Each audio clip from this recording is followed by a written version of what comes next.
Into My Dogs Are Barking on MPW Digital, presented by Heath Riles Barbecue. My name's Landon. I'm joined again by Austin, and it's good to have Austin back. Last episode was the first one we had with Austin since he's been gone for the entire summer.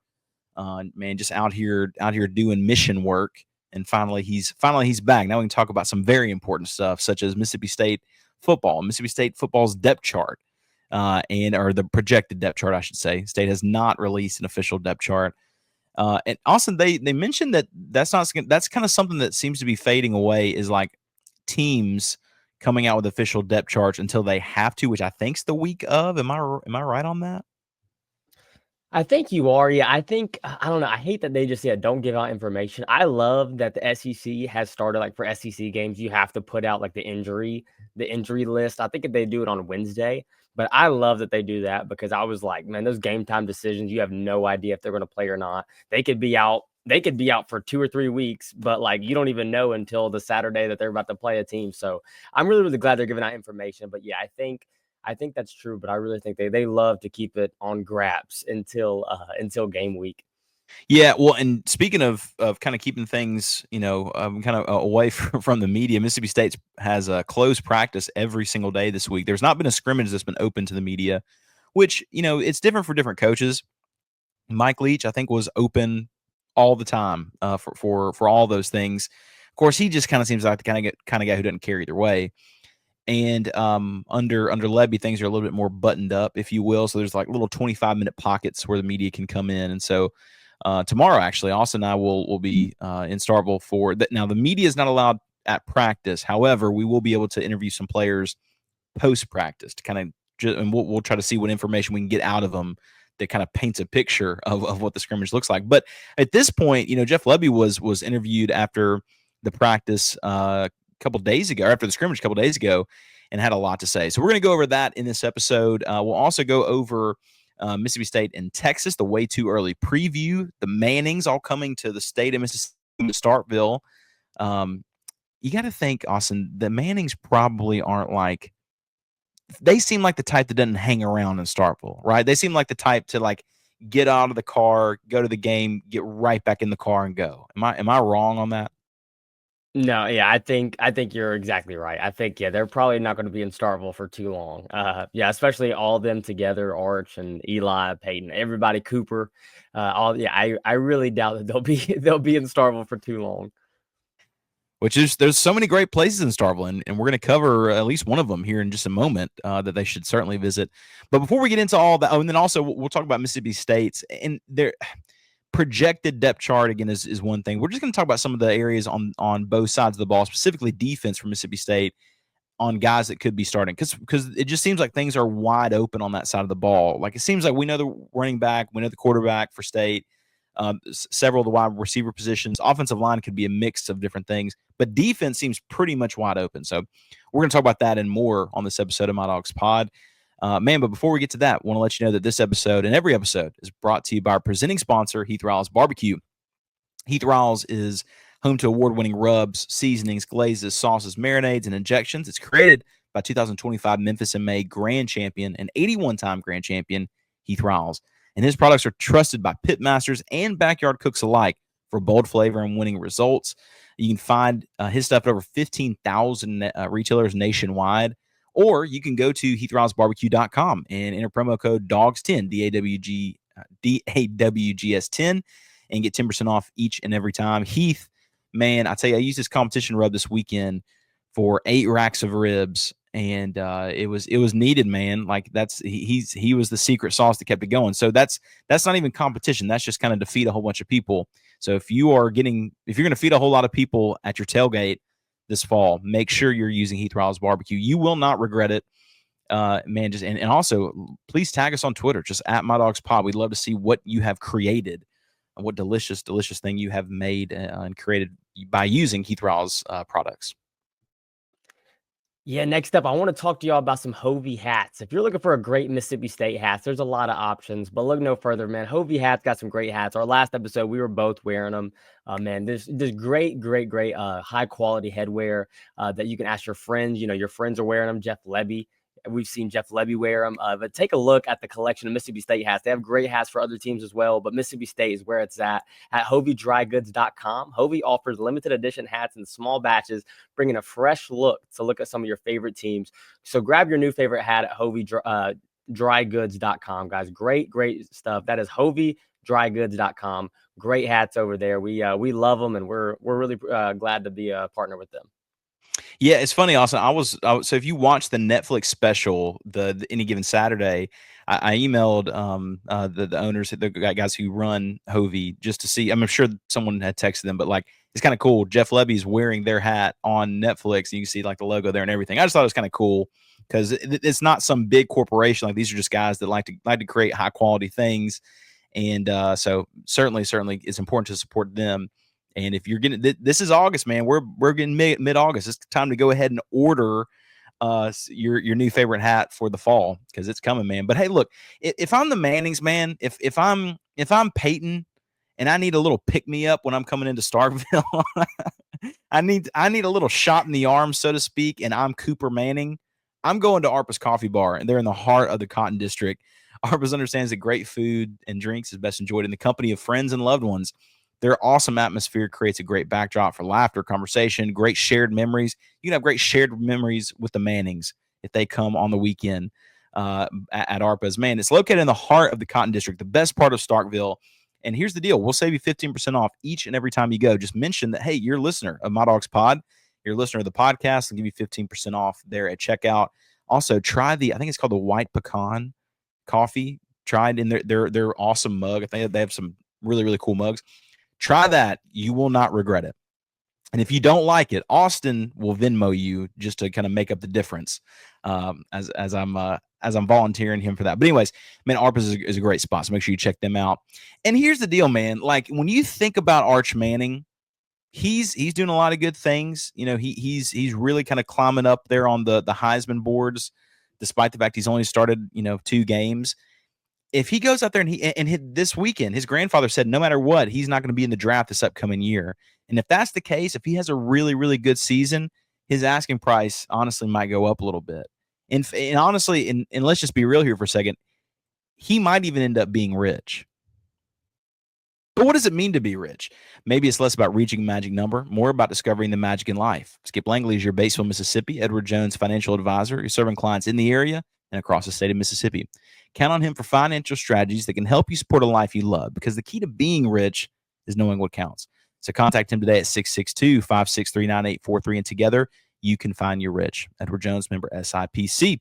All right, Austin, let's get into it. So Mississippi State. So we've done this series. We did it last year and this year, where we're looking at the opponents from Mississippi State and kind of a way too early preview for what we know now. And we're going to look at some of the kind of projected depth chart for Texas. But as I kind of want to get the conversation started, this is a game that was close in the first half last season. But until Texas kind of pulled away, Texas is being picked by several people to win the national championship, and I completely understand why. This is going to be a game that if State could just be competitive, I think you'd come out being happy, right? Yeah, I'm with you. I don't think any Mississippi State fan, any homer that's over here, I don't think anybody has Mississippi State winning this game. Let's just be honest. I think it's is it going to be competitive or not? I'm really excited to see how we come out. I remember last year I think it was 14-6 at halftime, I believe. I was feeling great. Michael Van Buren was playing pretty good. That was really, really soon after Blake Shapen got hurt for the season. So we hadn't really seen a lot of Michael Van Buren. So that was really an exciting time. Arch Manning obviously was not as good as Quinn Ewers at that time. So we had we had played against Arch Manning, which was also good for us. But this year he's playing with the ones. He is the one. So that's really going to be a whole different ball game. We're playing with a whole different Ryan Wingo. They got a lot of good guys, and I think the offense and defensive line is where they're going to tell the whole story. I don't think that we have the guys to put up with them. And they have a lot of guys that they've brought in, but a lot of guys that were still there last season that played against Clemson, that played against Ohio State, that played against great teams, Texas A&M, great teams from last year that have played a lot of football and a lot of football in the SEC.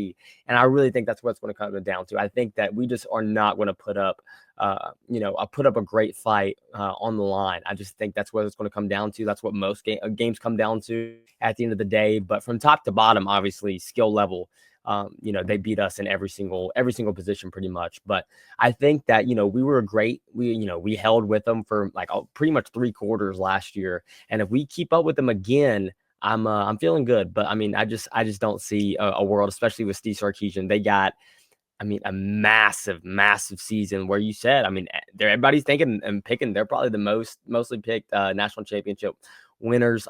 Really, really excited to see what they're going to do this season. But for Mississippi State and Texas, man, it's going to be rough. But I do have some intel, not some crazy intel, but I do have something to say. That week, I think it's October 25th when we're playing that game. That is the throwback. So I don't know if you look, they emailed every single day, what to wear. It is the throwback logos. So just wear other team logos. So I am about 90% sure, 95% sure that I bet we're going to wear interlocking that game. I feel it. I'm telling you. That's the game they chose for interlocking is Texas? I think that's what we're going to do because, we haven't even talked about, the whole movement that's going on, the crazy interlocking movement that's going on. But I think if they were to pick a game, it says wear your retro logos. That's what it says. So I'm saying, I think we're going to come out with that, but I don't know if that's going to do anything. It didn't do jack squat when we played Kentucky 2 years ago. So that was so miserable because the atmosphere of that night was amazing. How everybody's coming out and Coach Sherrill's coming out with the team and they come and it looked so amazing and incredible and the offense could not have been. It was so miserable because Kentucky was not a great team. They were just kind of piddling along and State just refused to beat them. So frustrating. I do feel like, Zach Selman had that picture tweeted out and the interlocking helmet was behind him, which let me just say this. I don't know what I have to do. I understand I can pay money to do it, but if there's any other way, I would love an interlocking helmet just right here, just in the background hanging out because it's the best looking helmet of all time for any sport ever. It looks so good. But man, if State picked the Texas game. Now, Texas, that's the homecoming game. So you'd have a lot of people there. So that kind of makes sense. But Lord, I hope not. In my head, I feel like they're going to use it later on. If they are going to use it, I feel like it's like a Tennessee sort of situation. You're kind of approaching the middle of the season, but not quite. And Arizona State seems too early. Yeah. I'm looking at it right now. It says throwback Raptor MSU era logo for the Texas game, and on the picture it shows a polo shirt with the interlocking MSU. So I don't know. We'll see. But yeah, that Kentucky game was tough. I remember man, I'm not even an emotional guy, but I was almost starting to tear up when I saw Jackie Sherrill and the boys from '98 come out there. Man, dude, I was hyped. And then Kevin Barbay did not get the email that those were special jerseys, I guess, but he was not hyped. He wasn't ready to go, and that was a rough game. But I remember you and I were both at that game, dude. We were pumped. We were going crazy. But man, that was wild. That was rough. Well, you start to think about it though, man. There's some great parts about life, but some of them is so they're supporting a team. It's a night game in the SEC. You feel a little chill in the air. It's just, oh my god, what could be better than that, So anyway, you look at that. I'm hoping it's Tennessee is the interlocking. It is kind of funny though. Interlocking seems to be, if you're Zach Selman, he's got to look at this remember, he's not from Starkville. So from the outside, he's got to be like, look, these poor folks have gone 2-10 and 5-7, and their coach passed away. The one thing they want is a stupid logo. Okay, I can work on that. It's just such a small thing that I feel like would give such a big win to so many other people, right? Yeah, I don't think so. I just don't get it, to be honest. I'm right there with you with Zach Selman. I don't really get it why, and they haven't even like acknowledged it at all. And I mean, every comment section on Twitter has just been like, man, you scroll down and miss anything Mississippi State, it's talking about the logo. I mean, even if they announce it that they will be worn for a game, I feel like people would be happy. But yeah, I just there's not a way that Zach Selman saw that, like, saw the, like, interlocking in his because I think that was in his office, and he saw that picture and was like, "Yeah, surely they're not gonna think anything of this." And so, I feel like that's gotta be a little maybe an Easter egg or hint or something, because there's no way that he was, like, oblivious to the interlocking helmet in the background of that picture, but Yeah. I don't understand. I wish they would do something. Yeah, I do. I feel like you're gonna see it at some point this upcoming football season. So we will talk about the Mississippi State's defense. I did want to talk about this real fast. So Mississippi State and Southern Miss. I mean, that game coming up a little less than or a little more than 15 days in Hattiesburg. And State opened in Vegas at 13.5 point favorites. That has moved down to 10.5, and in some areas at 10 points. Austin, does Mississippi State beat Southern Miss by 10 points, or does Southern Miss stay within 10? I I said this on our last episode. If you haven't watched it, go check it out. But I said we can win this game by 17. We can win this game by 25 points, but we could also lose this game by 10 to 17 points. I feel like it could go really either way. I don't know. I think we're gonna win it by like 17 though. I mean, we'll obviously we'll have a reaction as it gets a little bit closer to it. We'll have our like real predictions, but I think I'm taking the over if it's at 10. I'm taking the over as of right now. I just don't see, like, maybe I'm missing something because Huff did bring a lot of really good athletes there, but it's this is just kind of a different thing. I don't know. Maybe there's one part of me that every time I say something, like, I really just want to say, like, this game's not going to be close. Every time I have that thought, I'm thinking Mississippi State got whooped by Toledo. Like, there's no way that and by the way, we had Toledo guys on like the week of, and we're sitting here talking like, yeah, if Toledo was able to win, what would happen? Meanwhile, they kill us, they destroy Mississippi State. So State fans have no reason to be like, man, they're going to be able to beat them within 10 with a certain degree of certainty. But from talent perspective, it shouldn't really be close, I think, right? Like, am I nuts? I mean, yeah, if you look at talent composite, which that's something I love looking at, I think it's so interesting. If you look at that, yeah, I mean, we're going to blow them out of the water. But after that Toledo game, man, I don't have, I felt really good that we were going to beat UMass. But I mean, as then that was the only game after the Toledo game where I was like, we got to win. This is another game where I'm like, man, I don't like, they're better than UMass. This team would beat UMass. I don't, this isn't a for sure win. I genuinely think that just from, I feel like this is a great Mississippi State thing. Oh, yeah, we're going to beat Southern Miss. Yeah, they're a little bro and all that in Hattiesburg. Man, we could very well lose this game. I really don't think we will, but I definitely think there's a chance. And I think everybody is really down in the media on Mississippi State, and I think this is just another way of looking at it. And because everybody had us beating Toledo by a lot of points, and I think that they're just trying to learn their lesson. And it's in Hattiesburg. I don't know if that's going to do too much, but Braylon Braxton, they have a fun team because it's a brand new team. They have a lot of hype there in Hattiesburg if you're a Southern Miss fan, because I mean a brand new beginning, but we'll figure it out. We might have lost Austin, but that's okay. Um, he's moving a little bit. Anyway, he'll come back to us here in just a moment. But yeah, that's a game that Mississippi State has to win, and I can't really think of an opening game where Mississippi State has needed a win as bad or really just needs to not lose as bad as this opening game is. So we will look at that and just kind of keep an eye kind of close on what that game will actually look like. Are you back, Austin? You here? You good? I think I'm back. I don't know. I think it's this Yeah. computer that's having trouble. I'm not Yeah, sure. yeah, yeah. Sorry No, about that. you're good. I feel you now. You finished your thought and then it like went away, so that's good. But I was saying, like, I don't know of another opening game that seemed as big. A couple of years ago, not a couple at this point, it's been many, but Mississippi State opened the year versus Oklahoma State like 10, 15, or 10, 12 years ago. That was a big game. Yeah, I think that was 2013. I'm pretty sure because that was Tyler Ross. I remember that game. I watched that game at a thrift store. Oh, sweet. That's very Mississippi of you, man. That's right on brand. But yeah, this is a very big game for Jeff Lebby and State because if it goes south, it'll go south quick. But they need to handle that. So anyway, I saw the line. I just thought, man, that's kind of interesting to go over. But for Mississippi State's defense, one thing I heard from Jeff Lebby that I thought was a small kernel of truth. He was trying not to say something that I think he ended up saying. And so he said one thing, and I think everybody just kind of moved on. And then he actually came back and gave an answer to a question about the starters and who's going to be kind of a main part of the defensive line.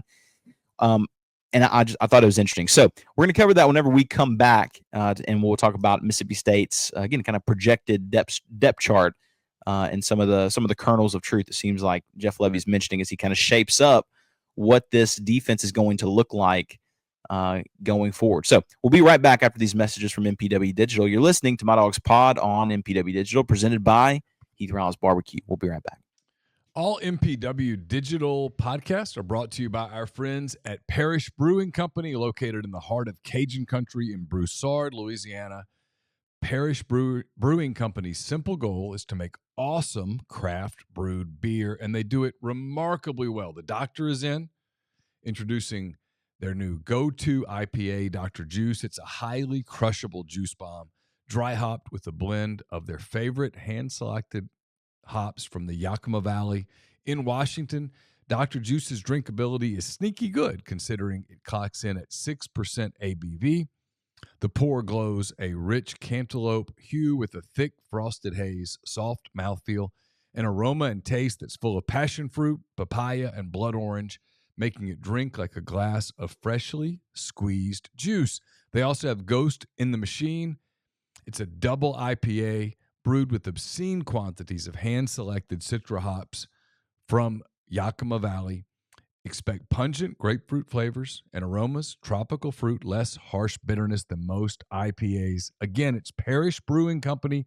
Wherever you get your beer, check out Parish. Make sure that you look for them, because any beer that you get from Parish is going to be absolutely outstanding.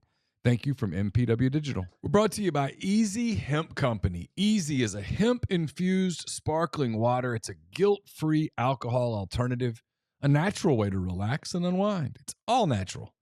Made with real fruit, no added sugar, low calories, gluten-free. One 12-ounce can of Easy has 3 milligrams of THC. With Easy, it's easy to avoid the gummy scare and control your experience. So change the can, not the ritual. It's easy.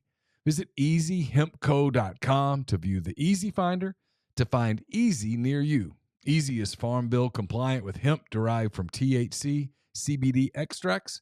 Easy is for people 21 and older. Rouse Barbecue. Enjoy responsibly. So Jeff Lebby was asked if there's any sort of certainty with the starters and the defensive line, and Lebby said that, and this is after the scrimmage, that there's several guys that he feels like he can really count on that look like they're going to be kind of mainstays. But he said he wanted to hold off on names and kind of let the kind of players prove it. You don't want to say, yeah, I think this guy's going to be the starter, and then have 2 weeks left of camp.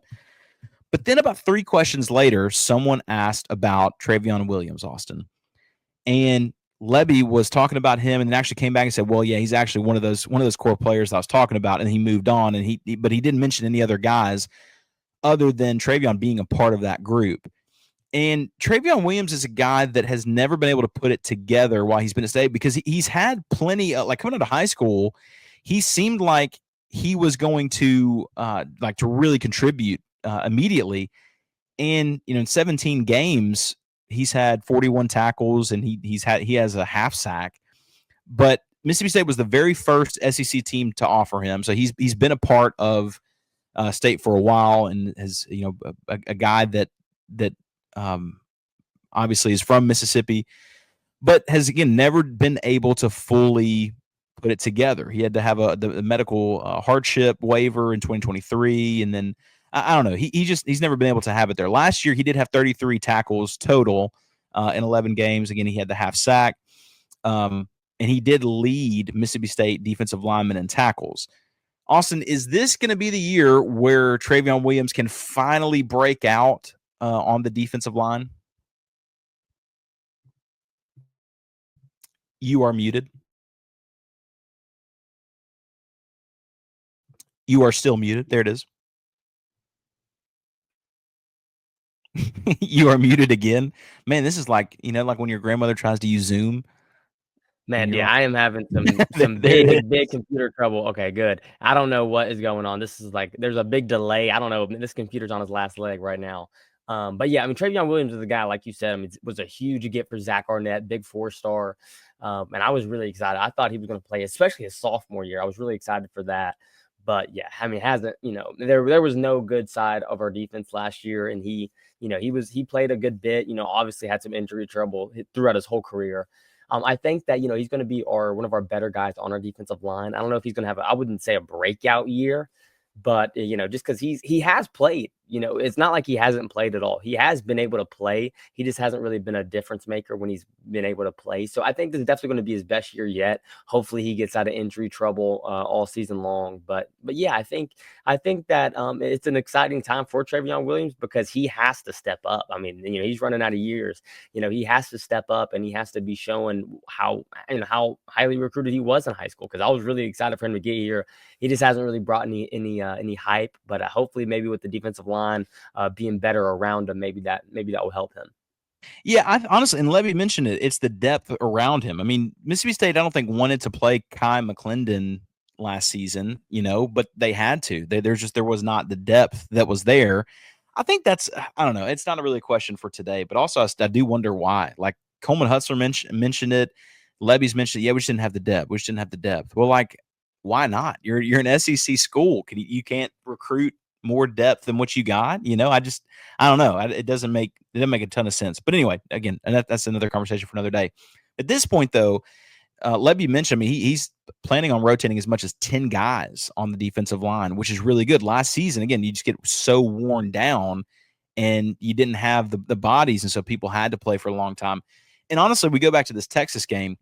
Texas, I think, was one of those games where, because it's a team that does pass the ball a good bit, where I really realized how bad the defensive line was, or almost solidified it, because the amount of time that the quarterbacks had to throw was pretty insane, and it was because there wasn't a lot of pressure on the quarterback. So eventually, the secondary just gave up; that they could not continue to hold really, really talented wide receivers. And so this year, you have to pray and kind of hope that there's other pieces around him that can help out. So you got the Red Hibblers. We mentioned Will Whitson, Kendrick Bingley Jones, Dinkins. And then you have guys that are even further down on the depth chart, we would assume, but at least it's more bodies. It's Ashton Shumpert, Colin Coates, Jeray Bledsoe. Like there's several players on that interior, and Travion, I guess, can play interior and a little outside, but I wouldn't expect him to play too much edge because of the guys they already have on the outside. Like you have Brandon Jennings, you have Malik Silla, you have Red Hibbler, Deontay Anderson's back, and doesn't even count the two guys that came from NIU. Sorry, Coach Hammock, but I don't know, at least there's more guys that are there on the offensive line, and I feel like I'm missing somebody somewhere because McClendon went down with an injury. Austin, does that sound right? Yeah, he did. Yeah, it was towards the end of the year, but yeah, I mean, like I think you really hit the nail on the coffin. I mean, just depth was a huge factor for us last year. I mean, we did the right, wrong, missing, and I mean, every week missing was the defensive line. Man, I never saw anything like it. It's just when you talk about no push, you talk about just doing absolutely nothing on the field. That was our defensive line last year. So I mean, none of our guys really are proven guys. So even if we just have, more warm bodies that have potential, that is already better than they were last year. So you had a lot of guys that weren't supposed to be playing. The injury bug, like I said already, I had a lot of guys already done. And so, yeah, so this year we got to stay healthy. Number one, we got to stay healthy. Hopefully they were in that weight room in the offseason, though, because we got to get better. This SEC offensive line, we have the best offensive line in this conference. Like, conference wise, the SEC has the best offensive line. I don't think hands down they are. And defensive line, we just can't have that defensive line. I was watching this even against UMass, against other teams who where we should have been just beating them like a dog. Toledo, no push, zero push. And it was just rough because we couldn't do it against anybody. Week 1 and we played Eastern Kentucky. We had like 4 sacks that game. 4 out of our no, I think we had 3 sacks, and we had 5 in total last year. So man, it was ridiculous. It was ridiculous. And I 1,000,000,000% chance that we're going to have a better defensive line this year. Yeah, it is odd. I feel like in some sense the defensive line I feel a little bit better about, but honestly I still think they'll probably be average. I don't think there's a star there, but average for this group compared to last year would be game changing in some instances. And then I think the secondary is probably better just when you think about the safety help that's there. And then Isaac Smith is kind of playing the dog position, so he's kind of able to be a hybrid in between. So I don't know. I feel better about that, but even the defensive line being average is going to help out by a long shot. So awesome. We didn't spend a ton of time on the Texas Mississippi State kind of way too early preview. It seems like you and I both kind of feel the same way about Texas in this game. And I'll say this: there's 1,000 reasons why Texas should beat Mississippi State. So the way too early preview of that one is not very hard, but on the chance Mississippi State was to pull an upset, it's the next day, you read the Starkville Daily News, Mannings drive out of Starkville fast, but Mississippi State beats Texas. Why does that happen if that were to happen? Yeah, I don't know. I think it's just the score from afar, Jeff Lebby offense, that we got in a shootout somehow with Arch Manning. But yeah, other than that, I have no idea. Fluff Bothwell maybe broke out a 90-yard touchdown or something crazy, because our defense isn't going to be able to keep up with them, obviously, on their offensive star power. But maybe our offense just is on one, that game, and they're feeling excited. And so I think maybe it would have to be a shootout, but I just think our offense cannot compare to their offense. And if we're just trading touchdowns, our offense is going to give out first, I promise. And so for that reason, I think Mississippi State would somehow pull it out.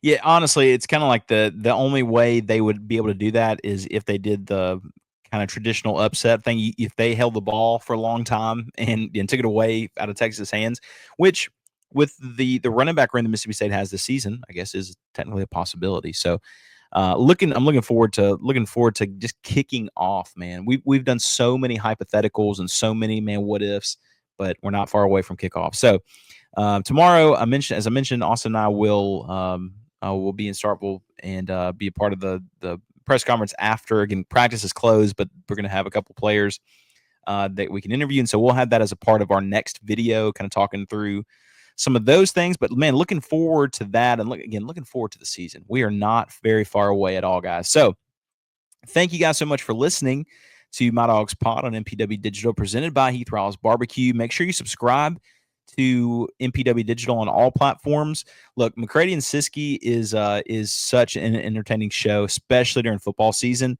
You got to make sure you tune in. And so if you're a Mississippi State fan that is watches the show, listens to the show, but has not listened to McCready and Siskey, you got to do it. To me, it's the most entertaining college football show that's out there. So make sure you support MPW Digital on all platforms. And thank you guys so much for listening. We'll holler at you next time